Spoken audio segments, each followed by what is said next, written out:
క్రియ చేయడం ద్వారా మనకి వచ్చినటువంటి ఫలితాన్ని క్రియాఫలితం అనాలి,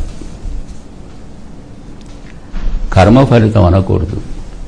ఉద్యోగం చేస్తూ జీతం తెచ్చుకొని దాని కర్మఫలం అంటామా? ఉద్యోగం చేసిన క్రియాఫలం అంటాం. ఆ జీతాన్ని పట్టుకునేది నా కర్మఫలం అంటే కుదరదు. ఎప్పుడు కూడా మనిషికి స్వీకరించేది, మనిషికి దక్కేది క్రియా ఫలితం. దానిలో కర్మ సంబంధం లేదు.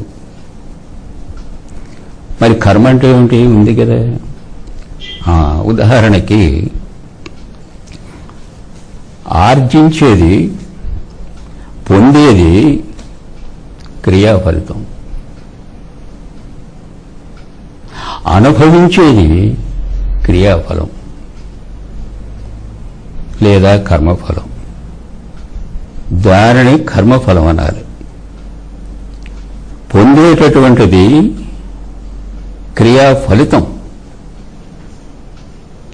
దానిని అనుభవించేటటువంటి స్థితిని కర్మఫలము అంటారు. ఇది కొంచెం డీప్గా ఆలోచన చేస్తే గానీ అర్థం కాదు. ఎవరైనా సరే క్రియాఫలితాన్ని డైరెక్ట్గా అనుభవించలేరు.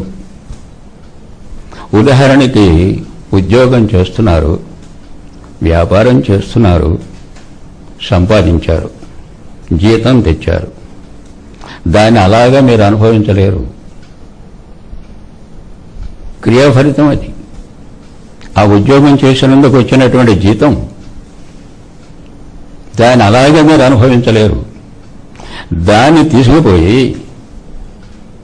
కావలసినటువంటి ఆ వ్యాపారస్తుడికి ఇచ్చి మారకం వేసి కావలసినవి తెచ్చుకుంటాం.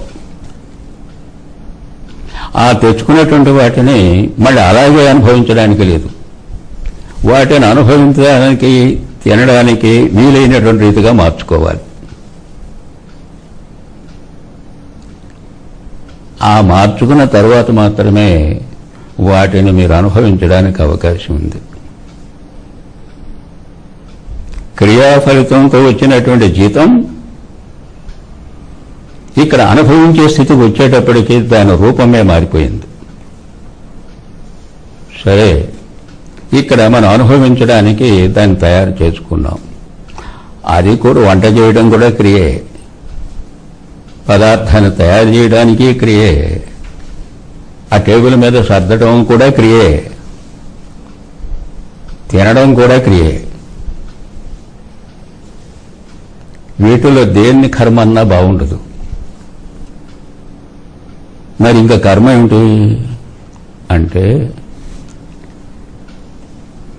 తింటున్నప్పుడు మీకు కలిగే భావం బాగుంది, బాగులేదు, టేస్ట్ కాదు, దాన్ని బట్టి ఆ తినడం ఉంటుంది.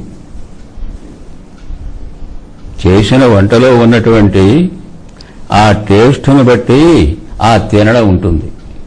బాగులేదనుకోండి, వెళ్ళిపోవడమే, అనుభవించడానికి లేదు. అనుభవానికి యోగ్యత కలిగించేటటువంటి స్థితి కర్మ. ఆ రూపంలో అనుభవించేది ఫలం.